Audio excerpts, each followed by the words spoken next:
Dahan-dahang bumuhos ang ulan sa hapon na iyon, tila ba nais nitong pakalmahin ang ingay ng syudad na pagod ng lumunok sa pagod ng mga manggagawa. Sa isang kanto ng abalang EDSA sa Mandaluyong, sinindihan ng isang dalagang nagngangalang Maya Santos ang ilaw ng kanyang motorsiklo.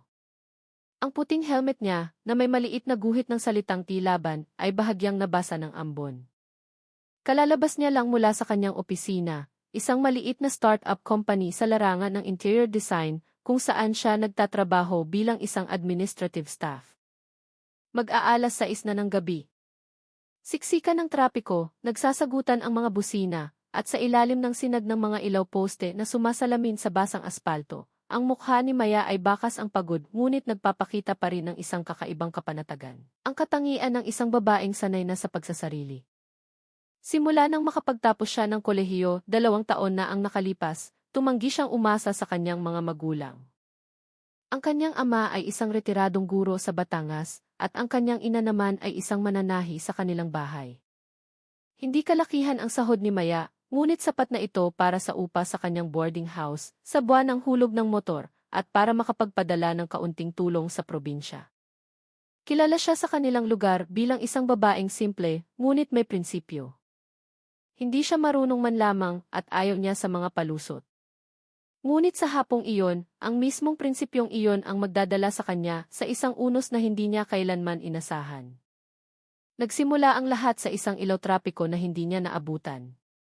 Habang binabagtas ni Maya ang intersection ng Ortigas Avenue, ang ilaw ay kapapalit pa lang mula berde patungong dilaw. Sa totoo lang, may pagkakataon pa siyang huminto, ngunit dahil sa malakas na pagbusina ng sasakyan sa kanyang likuran, bahagyan niyang binilisan ang takbo at nalampasan ang puting linya ng eksaktong maging pula na ang ilaw. Kalahating segundo lang ang kanyang pagkakahuli, ngunit sapat na iyon para kumaway sa kanya ang 2 pulis trapiko na nag-aabang sa gilid ng kalsada. Isa sa kanila, medyo mataba, bahagyang gusot ang uniforme at walang bahid ng ngiti sa mukha, ay lumakad palapit kay Maya. Sa kanyang balikat, nakasulat ang pangalang East Corpus. Ang isa pa, na mas bata, ay nakatayo lamang sa likuran at nagmamasid. "Magandang gabi, miss." "Pakitabi muna," ang sabi ni East Corpus. Patag ang kanyang boses, ngunit malinaw na may bigat ng utos. Itinabi ni Maya ang kanyang motor. Sinubukan niyang manatiling magalang. "Opo, sir." "Ano po iyon? Alam mo naman siguro na pula na ang ilaw. Pero tumuloy ka pa rin." Paglabag yan sa batas trapiko, sabi nito nang walang paligoy-ligoy, habang ang mga mata ay nakatitig sa isis na nakasuksok sa dashboard ng motor. Napalunok si Maya. "Paumanhin po, sir. Akala ko po kasi dilaw pa. Medyo nataranta rin po ako dahil bumusina yung nasa likod ko." "Palusot, miss, mabilis na putol nito. Kitang-kita namin. Nag-beat the red light ka. Tiket yan, diretso."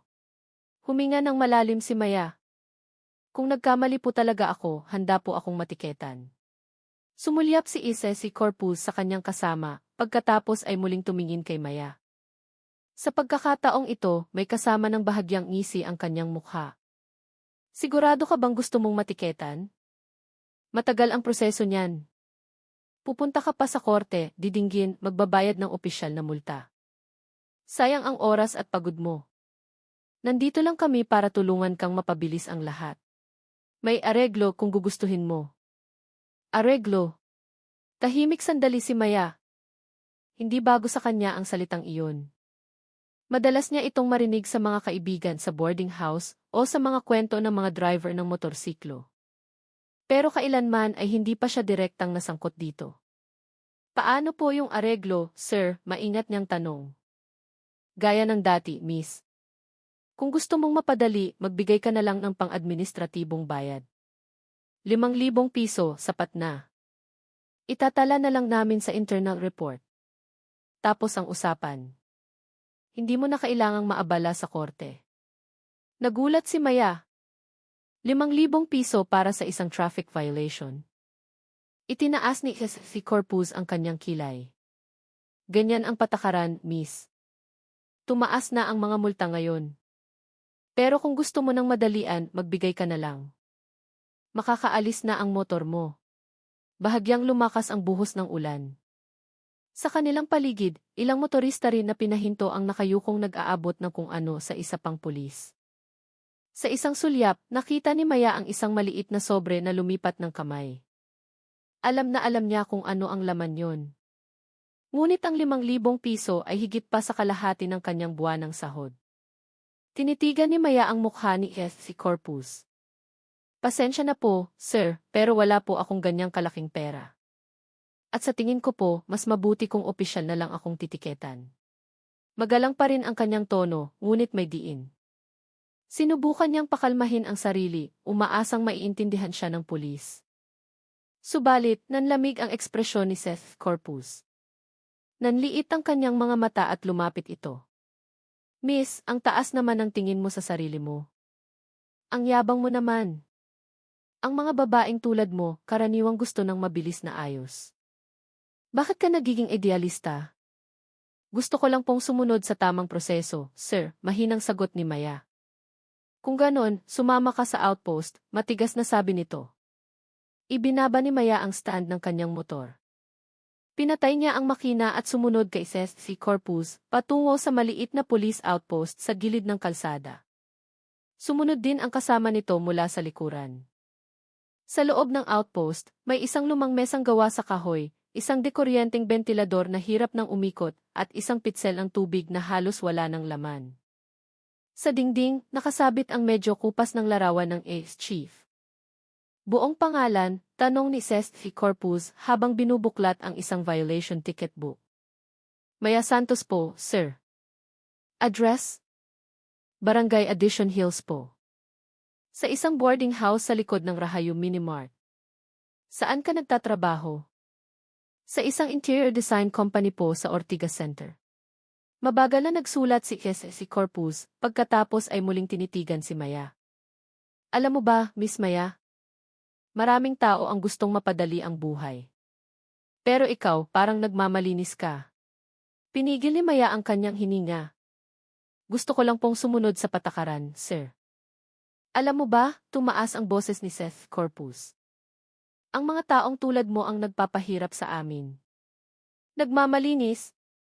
Pero sa huli, kami pa ring mga pulis ang sinisisi. Hindi nyo alam, tao rin kami, kailangan naming kumain. Tumayo ito at ibinagsak ang ballpen sa mesa. Napalingon ang ilang tao sa labas. Mas lumakas ang ulan na lalong nagpatindi sa tensyon sa loob. Yumuko si Maya, pinipigilan ang mga luhang namumuo sa kanyang mga mata. Alam niyang maaaring lumala ang sitwasyon. Sinubukan siyang awatin ng kasama ni si Corpus. Sir, dahan-dahan lang. Baka naman po talagang walang pera. Ngunit mas matalim na tinitigan ni Corpus si Maya. Walang pera. Pero ang ganda ng motor. Bago ang helmet. Sinungaling. Regalo po itong helmet, sir, mahinang sagot ni Maya. At hulugan pa po itong motor. Bless you. Palusot na naman. Pagkatapos, walang babala, binuksan ni Seth Corpus ang bintana ng outpost at sumigaw palabas. Hoy, tingnan ninyo lahat. Ito ang isang halimbawa ng babaeng nagmamalinis. Lumabag sa batas trapiko pero ayaw makipag-areglo. Gusto raw sumunod sa patakaran pero iyong motor niya, hulugan lang. Napalingon ang ilang motorista na sumisilong sa harap ng outpost. Mayroong napangisi at may ilan na kinukunan siya ng video gamit ang kanilang mga cellphone. Natigilan si Maya. Hindi niya inaasahan na mapapahiya siya ng ganoon. Sir, wag naman po ganyan, nanginginig niyang sabi. Ngunit patuloy sa pagsasalita si Corpus na tila nagbibigay ng leksyon. Kung lahat ng tao ay ganito, mahihirapan ang bansa. Ang intensyon namin ay tumulong pero pinalalabas pa kaming nangungutong. O, itong motor mo, i-impound ko to hanggang sa matauhan ka sa kahalagahan ng disiplina. Nais ni Mayang magprotesta, ngunit nilamon ng dagundong ng ulan at ng tawanan ng ilang tao sa labas ang kanyang boses. Naramdaman niya ang init sa kanyang mukha, hindi lang dahil sa galit, kundi dahil sa kahihiyan. Sa isang iglap, dinurog ang kanyang pagkatao sa harap ng publiko.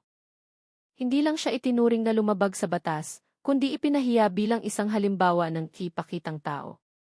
Huminga siya ng malalim, tinitigan ang pulis na mailuhang namumuo sa mga mata. Alam ko po, sir. Siguro pagod na kayo. Pero tao rin po ako. Gusto ko lang pong maging tapat. Ayoko pong magbigay ng perang hindi tama. Ang mga salitang iyon ay lalong nagpatindi sa sitwasyon. Lumapit si Corpus, halos magkadikit na ang kanilang mga mukha. Huwag kang magsalita ng basta-basta.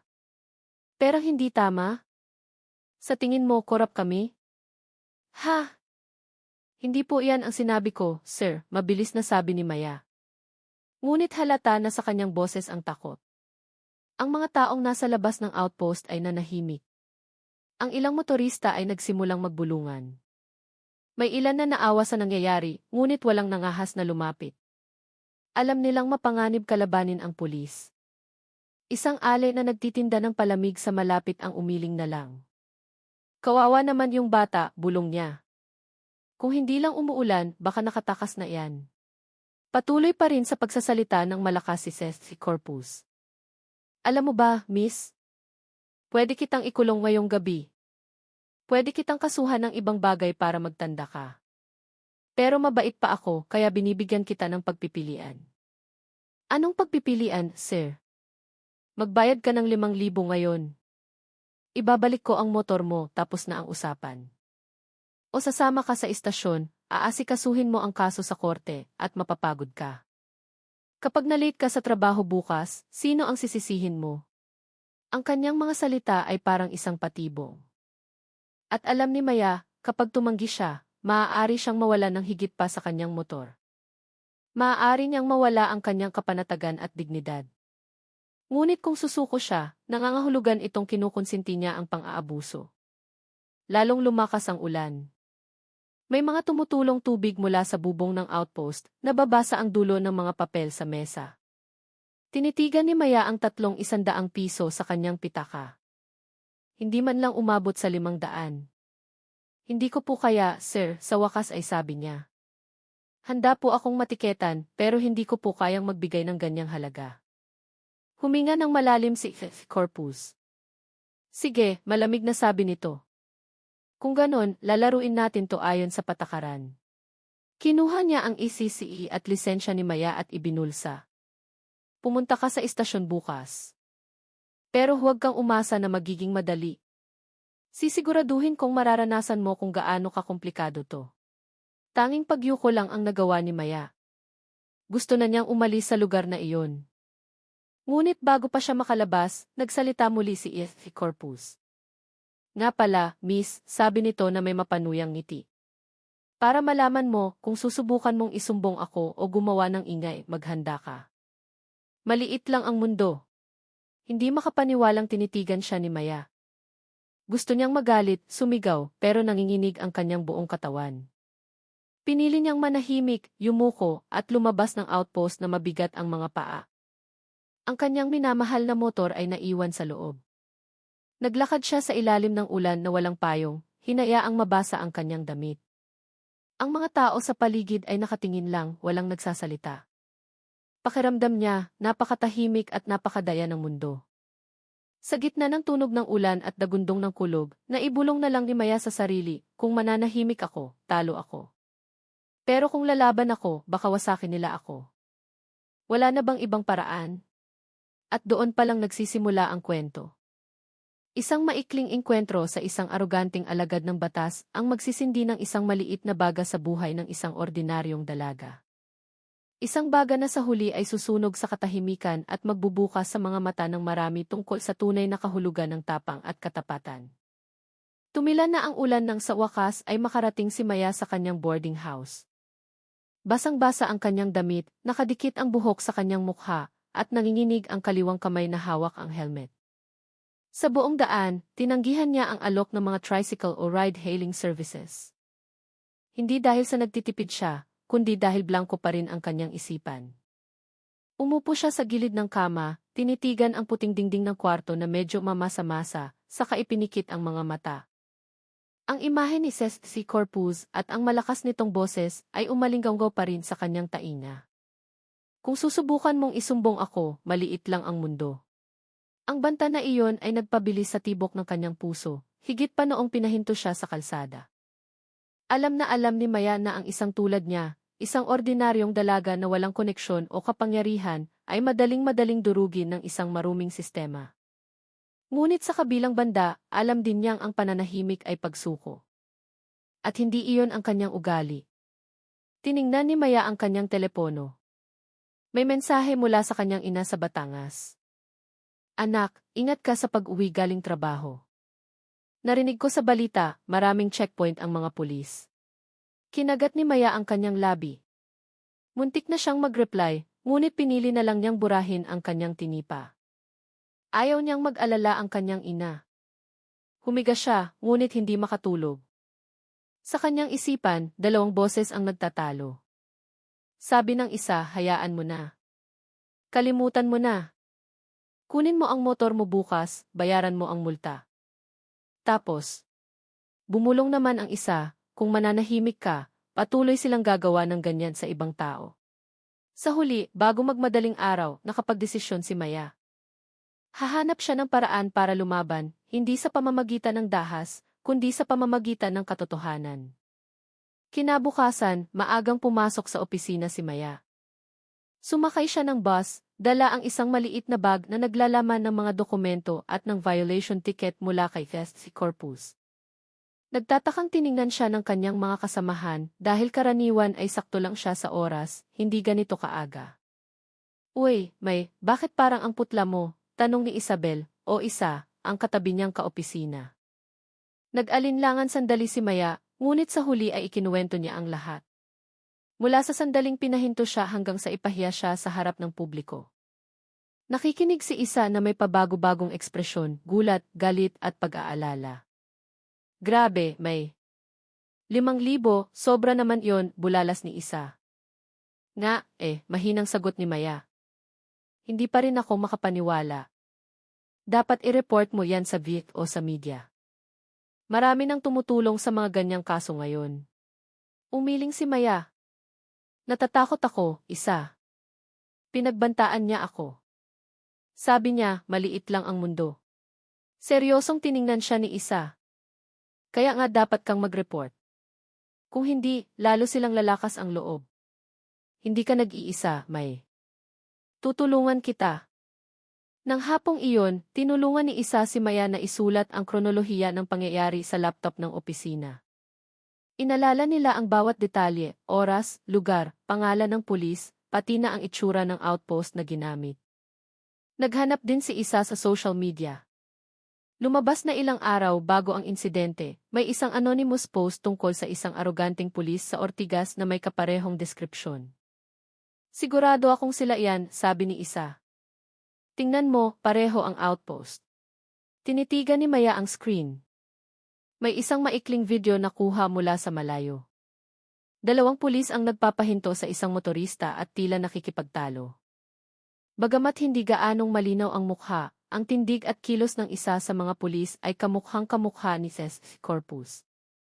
Kung totoo itong video, hindi lang pala ako ang naging biktima, bulong ni Maya. Tinapik siya ni Isa sa balikat.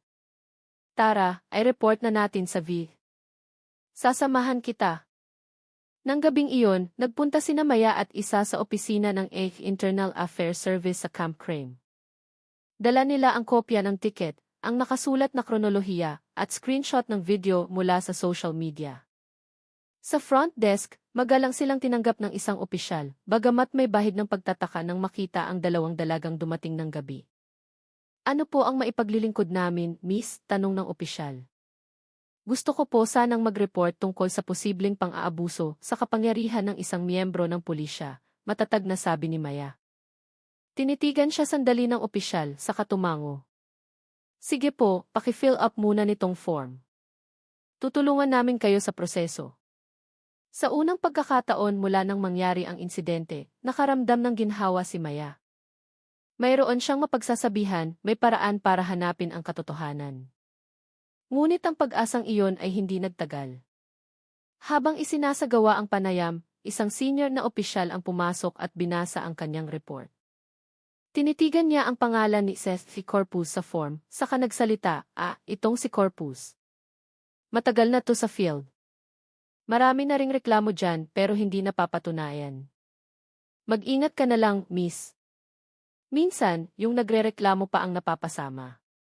Natigilan si Maya. Ano po nang ibig niyong sabihin, sir? Komplikado ang sistema, miss. Minsan, mas malakas ang kapit ng may ranggo. Pero kung sigurado ka, ituloy mo lang. Huwag kang matakot. Bagamat ang mga salitang iyon ay babala, lalo nitong pinatibay ang kanyang loob. Pinirmahan niya ang report at nilisan ang opisina ng IS na may mabigat na hininga ngunit puno ng determinasyon. Kinabukasan ng umaga, nang hindi nalalaman ni Maya, gumawa si isa ng isang Twitter thread. Ang pamagat, kaibigan ko, ipinahiya ng pulis dahil tumangging magbayad ng 5,000 na areglo. Isinulat niya ang buong kronolohiya, itinago ang pagkakakilanlan ni Maya, ngunit isinama ang piraso ng video na kumakalat sa social media. Sa loob ng 6 na oras, libo-libo na ang nag-share ng post. Nagsimulang umingay ang mga hashtag na pulis arugante at justice for Maya. Medyo nataranta si isa at agad itong ipinakita kay Maya. May, wag ka sanang magalit. Gusto ko lang tumulong. Binasa ni Maya ang thread na may halong takot at ginhawa. Naglabasan ang komento ng mga netizen, grabe naman ka-arogante ng pulis na iyan. Kung naglakas loob siyang mag-report, suportahan natin. Ang tapang ng babaeng ito. Ang pagiging tapat ay isang laban. Ngunit sa gitna ng suporta, may mga negatibong komento rin, naku, baka nagpapaviral lang yan. Saan ang ebidensya? Baka naninira lang ng pulis. Huminga ng malalim si Maya. Natatakot ako, isa. Paano kung gantihan nila ako? Hayaan mo na, May. Viral na ngayon, hindi na sila pwedeng gumawa ng basta-basta. Nang hapon na iyon sa opisina, nakatanggap si Maya ng tawag mula sa isang hindi kilalang numero. Magandang hapon. Mula ito sa station ng Mandaluyong. Pwede bang makausap si Maya Santos? Patag ngunit malamig ang boses sa kabilang linya. Opo, ako nga po. Hinihiling namin na pumunta ka sa istasyon para sa isang klarifikasyon tungkol sa iyong report. Huwag kang mag-alala, proseso lang to. Napalunok si Maya. Sige po, sir. Pupunta po ako bukas. Pagkababa ng telepono, nanginginig ang kanyang mga kamay. Alam niyang hindi ito simpleng klarifikasyon. Marahil ay alam na nilang viral ang kanyang kwento. Agad siyang tiningnan ni isa na may pag-aalala. Hindi ka dapat pumunta mag-isa. Sasama ako. Kinabukasan, dumating sila kasama ang isang batang abogado at aktivista na nagngangalang Atty. Marco David, na ipinakilala ni isa sa pamamagitan ng isang anti-corruption community. Si Atty. David ay kalmado at kagalang-galang, malumanay magsalita ngunit matalas. Pagdating nila sa istasyon ng pulis, ramdam ang bigat sa paligid. Ilang pulis ang nagbubulungan habang dumadaan sila. Sa silid-pulungan, nakaupo na si Corpus, suot ang malinis na uniforme at may malamig na mukha. So, ito pala si Miss Maya na sikat sa media, sabi nito na may mapanuyang ngiti. Naunang sumagot si Atty. David. Pumunta kami para sa klarifikasyon, hindi para sa komprontasyon. Pakiusap, panatilihin natin ang tamang etika. Suminghal lang si Corpus at nag-abot ng ilang papeles. Gusto lang naming tiyakin ang totoong nangyari. Ayaw naming masira ang pangalan ng institusyon dahil sa isang hindi pagkakaunawaan. Tinitigan siya ni Maya ng diretsyo. Wala na po akong idadagdag, sir. Lahat ay naisulat ko na sa report. Kung sa tingin niyo po ay sinisiraan ko kayo, maglabas po kayo ng ebidensya na ako ang mali. Nanahimik ang silid. Isang mas mataas na opisyal na nakaupo sa gitna ang sumubok mamagitan. Sige, susundan namin ang report na ito sa aming internal na proseso. Hinihiling namin na maging kalmado ang lahat. Ngunit ang tingin ni Corpus ay hindi maalis kay Maya, matalim at puno ng galit. Gabi na. Pagkatapos ng pagpupulong, muling nagulo ang isipan ni Maya. Umuwi siyang mabigat ang ulo. Ngunit nang buksan niya ang social media, may nakita siyang nagpabago sa lahat. Isa sa mga lokal na news account ang nagpost ng artikulo, aroganteng pulis sa Ortigas, iniimbestigahan ng IS, matapos mag-viral sa social media. Ipinakita sa balita ang larawan ng parehong outpost at binanggit na isang babaeng may inisyal na NSE ang nagreklamo. Bumuhos ang komento ng publiko. Ang suporta ay nagmula sa iba't ibang sektor, mga estudyante, driver ng motorsiklo, at maging ilang mamamahayag na nag-anyaya kay Maya para sa isang panayam. Nag-text si isa. May nakita mo ba ang balita? Nanalo ka na sa unang round. Huwag kang aatras. Ngunit sa kabilang banda, napuno rin ang kanyang telepono ng mga tawag mula sa hindi kilalang numero sa kalagitnaan ng gabi.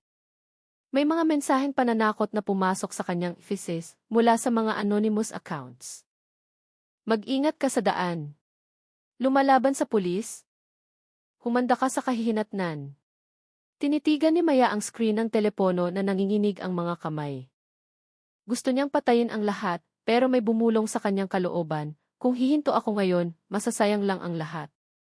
3 araw ang lumipas, nagsimula ng i-cover ng malalaking media outlets ang kanyang kaso. Nagpalabas ang mga istasyon ng telebisyon ng special report tungkol sa umano sistematikong tikotong sa mga alagad ng batas trapiko. Ang pangalan ni Si Corpus ay direktang binanggit. Matapos matuklasan ang ilang karagdagang ebidensya mula sa iba pang nagreklamo, opisyal siyang ipinatawag ng IS para sa isang investigasyon. Nagdiwang ang mga tao sa comment section at ang pangalan ni Maya Santos ay nagsimulang ituring na simbolo ng katapangan. Ngunit para kay Maya, hindi ito tagumpay. Ang gusto lang niya ay maipatupad ang hustisya, hindi kasikatan. Sa kaibuturan ng kanyang puso, alam niyang mahaba pa ang lalakbayin. Dahil sa isang marupok na sistema, ang katotohanan ay madalas na nangangailangan ng proteksyon na higit pa sa atensyon ng publiko. Nang gabing iyon, sa kanyang kwarto sa boarding house na ngayon ay puno ng mga bulaklak at mensahe ng suporta mula sa mga taong hindi niya kilala, tumingin si Maya sa bintana. Muling bumuhos ang ulan, dahan-dahan. Katulad ng unang gabi kung kailan nagsimula ang lahat. Bumulong siya sa sarili, hindi ako bayani. Isa lang akong ordinaryong tao na ayaw patahimikin. At hindi niya namamalayan, ang kanyang tapang ay nagsindi na ng isang maliit na apoy na nagsimulang tumupok sa takot ng maraming tao. Isang apoy na magdadala sa kwentong ito sa isang mas malaking yugto. 2 linggo na ang nakalipas mula nang lumitaw ang pangalan ni Maya Santos sa iba't ibang social media platforms at online news. Ang kaso ng aroganteng pulis sa Ortigas ay naging isa sa pinakapinag-uusapang paksa saan man. Tinawag siyang ang babaeng matapang na lumaban sa kotong. Ngunit sa likod ng atensyong ito, ang buhay ni Maya ay malayo sa pagiging payapa. Simula nang mag-viral, halos hindi na siya tunay na nag-iisa. Sa tuwing lalabas siya ng kanyang boarding house, may mga matang nakamasid sa kanya, mga mamamahayag, aktivista, o mga hindi kilalang tao na gusto lang makita kung sino siya. Noong una, natuwa siya. Maraming dumating na nagdala ng suporta, nagbigay ng bulaklak, at nag-alok pa ng libreng tulong legal. Ngunit dahan-dahan, ang lahat ng atensyong iyon ay naging isang malaking presyon. Isang umaga, habang papunta sa opisina, isang lalaking nasa katanghaliang gulang ang bumati sa kanya sa daan. Uy, ikaw si Maya, di ba? Ang galing mo, miss. Matapang kang lumaban sa pulis, sabi nito habang tumatawa. Pilit nang umiti si Maya. Opo, sir. Salamat po. Pero mag-ingat ka. Minsan, ayaw ng mga nasa itaas sa mga taong tapat, dagdag nito na may misteryosong tono. Dahil sa sinabing iyon, napahinto siya sandali. Alam niyang sa likod ng papuri ay may babala. Mula noon, nagsimula ng makaramdam ng takot si Maya. Ilang araw ang lumipas, nagsulputan ang mga bagong online media na may dalang mga baluktot na balita. Ang mga headline ay kapansin-pansin, nakakagulat na katotohanan, ang babaeng viral ay may personal na galit sa pulis. Ang tunay na motibo sa likod ng katapangan ni Maya, gustong sumikat. Ang artikulo ay puno ng mga haka-haka na walang malinaw na pinagmulan. Ngunit marami ang nagbasa nito at nagsimulang magbago ang mga komento. Naghahanap lang pala ng atensyon. Baka naman set up lang yan ng mga aktivista. Kung wala kang kasalanan, bakit ka matatakot sa pulis? Agad na ipinakita ni isa ang artikulo kay Maya na may galit sa mukha. Grabe sila. Binabaliktad nila ang katotohanan. Huminga ng malalim si Maya. Inaasahan ko nang mangyayari to. Gusto nilang palabasin na ako ang may kasalanan. Pero hindi ka pwedeng manahimik. Kailangan mong magklaro. Ayoko nang palakihin pa sa media. Gusto ko lang na ang batas ang umandar. Tiningnan siya ni Isa na may paghanga at pag-aalala. Ang tibay mo, May. Pero wag kang masyadong magtiwala sa sistema. Kaya nilang laruin yan mula sa loob. Nang gabing iyon, bandang 10:00, kakatapos lang ni Maya patayin ang kanyang laptop nang may humintong motorsiklo sa harap ng kanyang boarding house. 3 hindi kilalang lalaki ang nakatayo sa ilalim ng ilaw poste. Isa sa kanila ang tumingin sa direksyon ng bintana ni Maya. Hoy, di ba yan ang kwarto niya? Mahinang narinig niya mula sa ibaba. Pinigil ni Maya ang kanyang hininga. Pinatay niya ang ilaw, bahagyang sinilip ang kurtina, at nakita ang kanilang mga anino na nakatayo pa rin doon ng ilang minuto. Pagkatapos noon, umalis na ang kanilang motor. Kinabukasan, may nakitang puting sobre sa harap ng pinto ng kanyang kwarto na naglalaman ng isang piraso ng papel na maisulat kamay, tumigil ka na bago mahuli ang lahat. Nanginginig ang kamay ni Maya. Ipinakita niya ang sulat sa may-ari ng boarding house, si Aling Nita, na agad siyang niyakap. Diyos ko, anak, hindi na to tama. Kailangan mo nang mag-report ulit. Huwag kang mag-isa. At tama nga, agad na dumating si Atchongi. David nang mabalitaan ito. Kailangan nating humingi ng proteksyon. May intimidasyon na to, mariing sabi niya. Ngunit nanindigan si Maya na ituloy ang proseso ng batas. Hindi ako atras, attorney. Kung hihinto ako, sila ang panalo. 1 linggo ang lumipas, inanusyo ng VIS na si Corpus ay opisyal na sinuspinde habang isinasagawa ang investigasyon sa etika. Ang anunsyo ay isinahimpapawid sa pambansang telebisyon, kasama ang isang lumang video clip ng sinisigawan niya si Maya sa outpost. Nagdiwang ang mga tao sa mga komento. Ngunit sa loob ng istasyon ng pulis, lalong uminit ang sitwasyon. Ilang miyembro na matataas ang ranggo ang nagsimulang ituring si Maya bilang maninira sa reputasyon ng kanilang hanay. Isang mamamahayag ang nagbalita na si Corpus ay may malalakas na kaibigan sa kapulisan. Naghahanap siya ng paraan para makaganti. Miss Maya, mag-ingat ka, sabi ng mamamahayag sa isang pribadong mensahe. Maikli lang ang isinagot ni Maya, hindi ako natatakot. Ang gusto ko lang ay katarungan. Ngunit sa kanyang puso, alam niyang hindi pa tuluyang nawawala ang kanyang takot. Sa kanyang pinagtatrabahuhan, nagsimula ng maramdaman ang epekto ng kanyang pagiging viral. Ang mga kliyente ng kumpanya ay nagsimulang magtanong. Ilang kasamahan niya ang nagbubulungan sa kanyang likuran. Siya yung nag-viral, di ba? Kawawa naman. Pero parang delikado na siyang kasama sa trabaho ngayon. Tinawag siya ng kanyang amo, si Amy Gomez, sa meeting room. Maya, naiintindihan ko ang sitwasyon mo. Pero kailangan mong malaman na may imahe ring pinangangalagaan ang kumpanya. Natatakot ang mga kliyente na baka puntahan tayo ng media dito sa opisina. Namula ang mga mata ni Maya. Ibig sabihin po ba, tanggal na ako sa trabaho? Hindi naman sa tinatanggal. Siguro mas mabuti kung magpahinga ka muna. Mag-leave ka ng matagal hanggang sa matapos ang kaso mo. Walang masabi si Maya. Tumango na lang siya ng dahan-dahan, saka lumabas ng silid na mabigat ang mga hakbang. Sa labas, naghihintay si Isa na agad siyang niyakap. Pinag-leave ka nila, no? Tumango si Maya. Para raw sa kabutihan ng kumpanya. Kinuyom ni Isa ang kanyang kamao. Kabutihan ng kumpanya, pero nanahimik sila sa kawalang katarungan. Baliw na ang mundo. Ilang araw ang lumipas, nagsulputan ang mga peking account gamit ang pangalan at larawan ni Maya para magsulat ng mga mapanirang bagay. May nagsulat, lahat ng pulis ay korap. Ibubulgar ko silang lahat isa-isa. Mabilis na kumalat ang mga post na ito at si Maya ay inakusahan ng pagpapakalat ng hate speech. Nakatanggap siya ng opisyal na tawag mula sa kapulisan ulit. Ngayong beses, hindi bilang nagrereklamo, kundi bilang inirereklamo. Patibong to, may seryosong sabi ni Atty. David. Gusto nilang palabasin na ikaw ang may kasalanan. Pero wala akong isinulat na kahit ano, attorney. Lahat yon ay peke.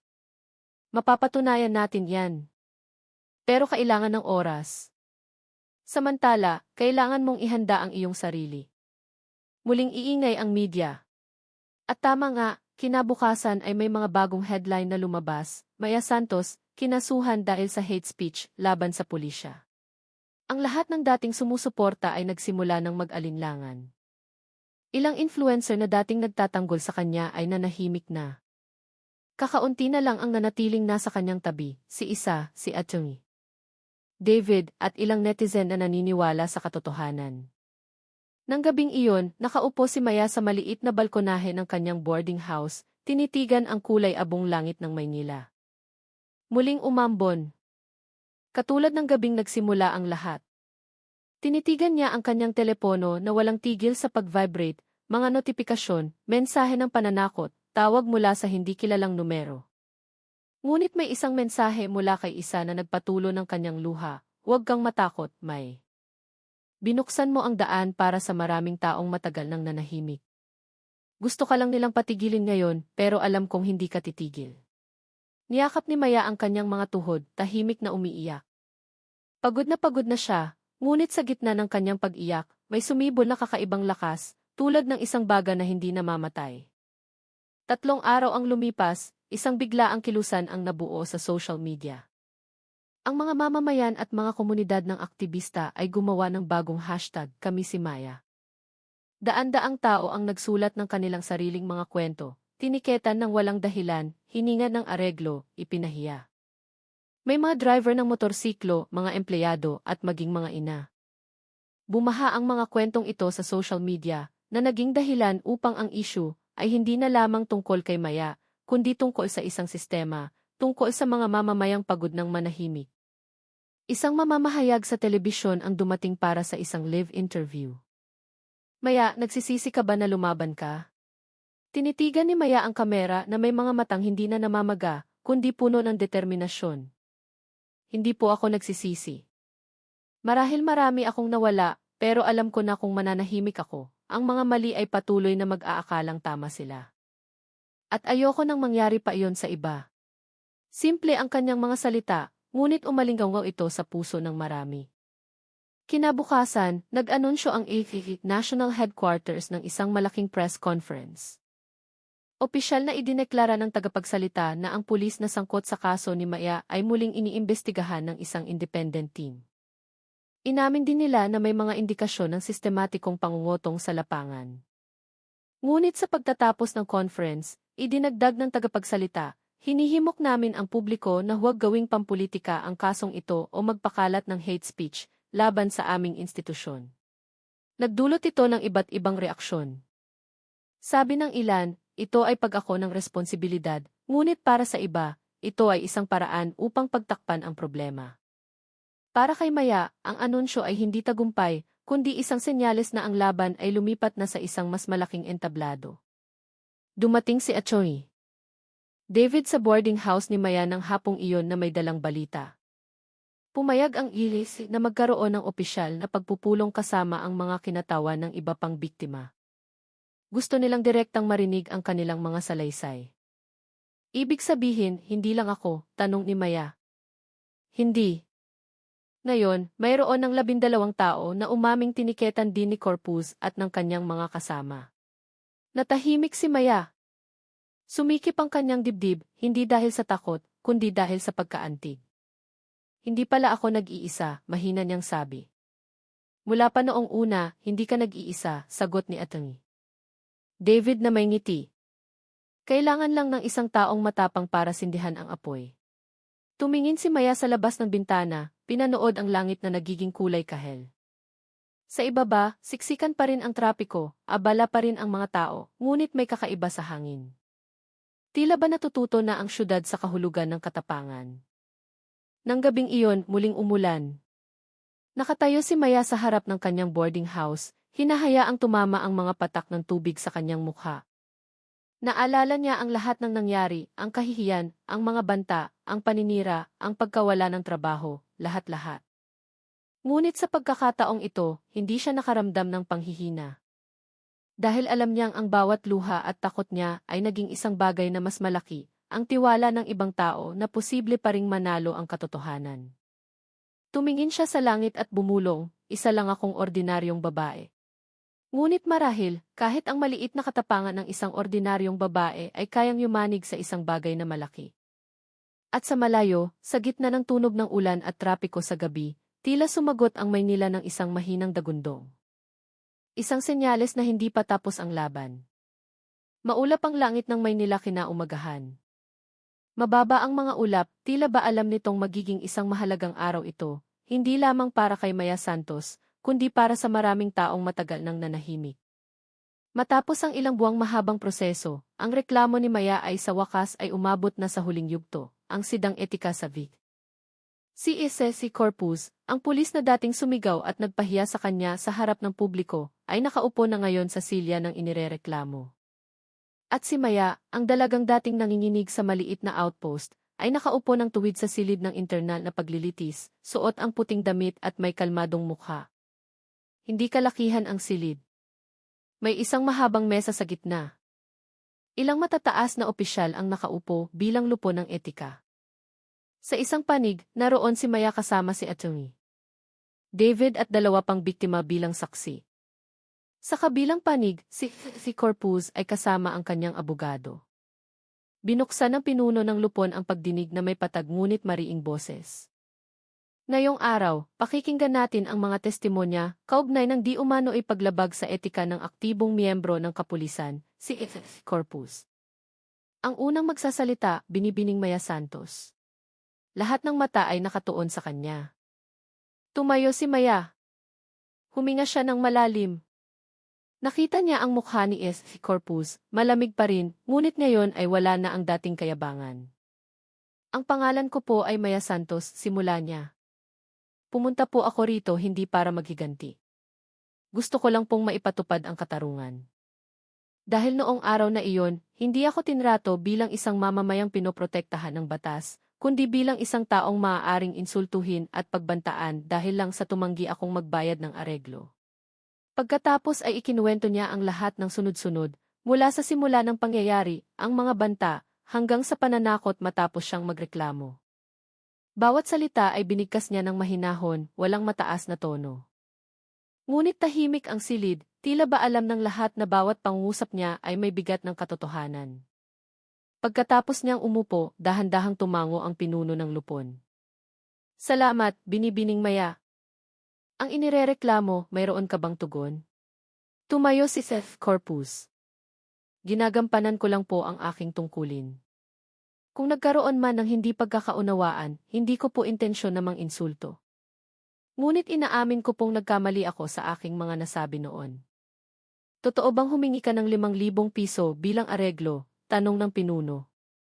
Yumuko sandali si Corpus, saka sumagot, hindi ko na po matandaan ang eksaktong halaga, pero inaamin ko pong nag-alok ako ng agarang solusyon sa lugar na iyon. Ang mahinang boses na iyon ay umalinggaw sa silid. Alam ng lahat na kahit gaano kaliit ang pag-amin, ito ay isang malaking hakbang. Ngunit para kay Maya, ang pinakamahalaga ay hindi lang ang pag-amin, kundi ang pagbabago. 2 oras ang lumipas, binasa ng lupon ang desisyon.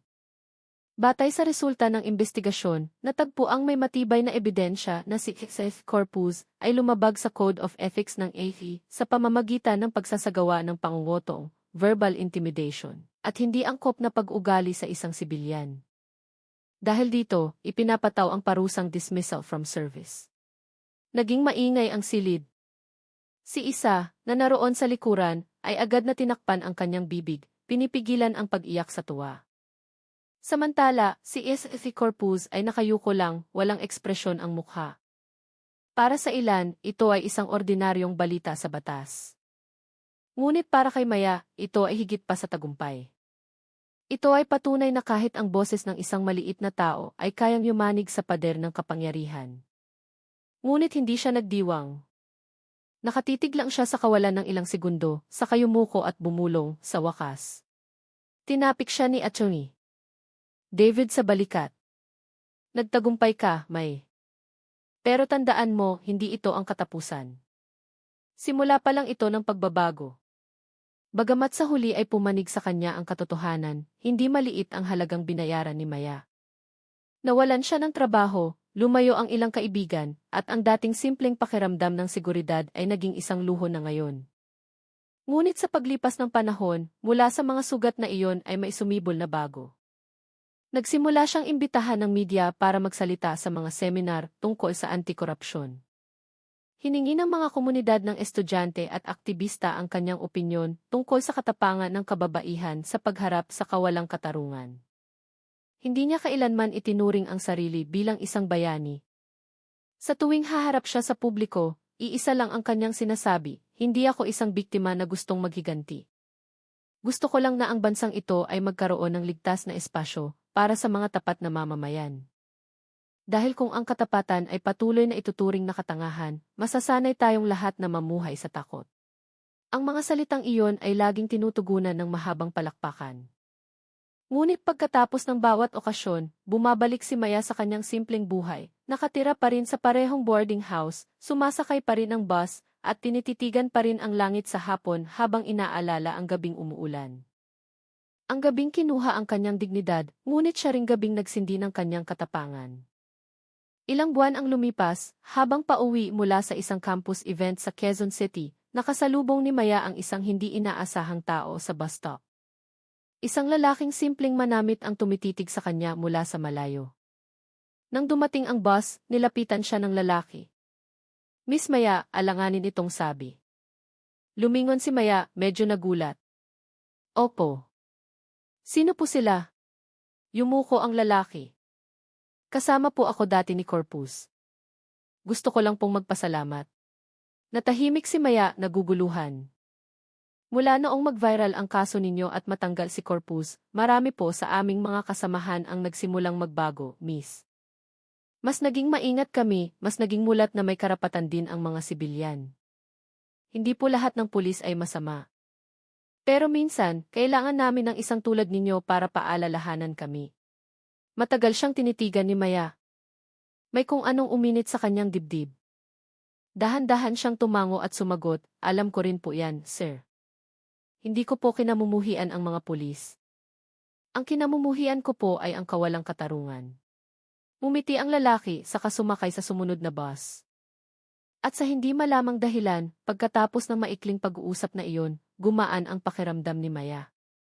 Ilang linggo matapos ang desisyon, lumabas sa balita na nagsimula ng bumuo ang ng isang Field Ethics Unit, isang espesyal na team para subaybayan ang pag-ugali ng mga pulis sa kalsada.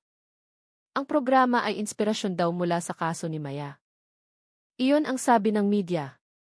Sa isang opisyal na okasyon, binanggit pa ng chief ang pangalan ni Maya nang hindi direktang tinutukoy ang kaso. Minsan, ang malaking pagbabago ay nagsisimula sa maliit na katapangan ng isang taong ayaw manahimik. Pinanood ni Maya ang pahayag na iyon mula sa telebisyon sa sala ng kanyang boarding house. Napangiti siya. Alam niyang hindi lahat ay magbabago agad, ngunit kahit papaano, naitanim na ang binhi. Isang hapon, umuwi si Maya sa kanilang probinsya sa Batangas. Matagal na niyang hindi nakikita ang kanyang mga magulang mula nang sumiklab ang kaso. Pagdating niya sa bahay, agad siyang niyakap ng mahigpit ng kanyang ina. "Anak, pinagmamalaki ka ni inay," bulong nito habang umiiyak. Ngumiti si Maya.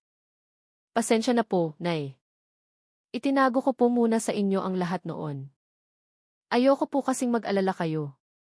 Ngumiti lang ang kanyang ama at tinapik ang kanyang balikat. "Naging isang matapang kang tao. Pero huwag mong kalimutan, ang katapangan ay dapat may kasamang talino." Nang gabing iyon, kumain silang magkakasama. Walang mga kamera, walang atensyon, isang maliit na pamilya lamang na sa wakas ay payapa na. Sa labas, nagsasagutan ang mga kuliglig, isang tunog na nagpapakalma pagkatapos ng ilang buwang pamumuhay sa ilalim ng presyon ng syudad at media. Ilang buwan pa ang lumipas, nagsulat si Maya ng isang artikulo para sa isang independent magazine. Simple ang pamagat, ang katapatan ay hindi katapangan kundi isang tungkulin. Sa kanyang sinulat, sinabi niya, "Natakot ako noon, gusto kong sumuko. Pero natutunan ko na ang pananahimik ay hindi pagpipilian para sa isang taong may alam na kawalang katarungan. Dahil ang takot ay mag-aalis lang sa ating pagkatao." Ayokong mamuhay sa isang bansa kung saan ang tapat ay itinuturing na tanga at ang mali ay itinuturing na malakas.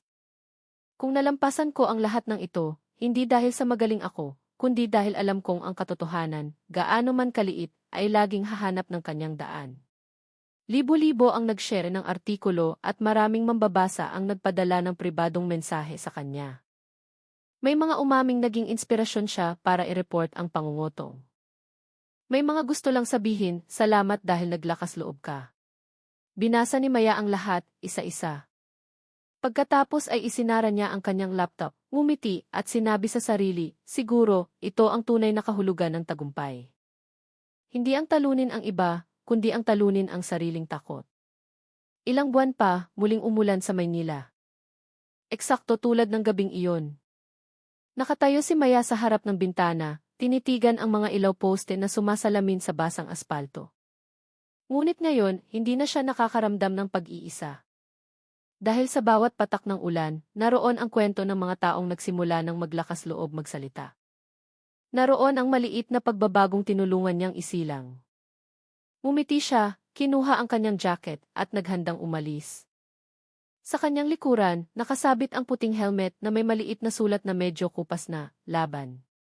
At sa likod ng simpleng salitang iyon, may kahulugan na ngayong lubos niyang nauunawaan.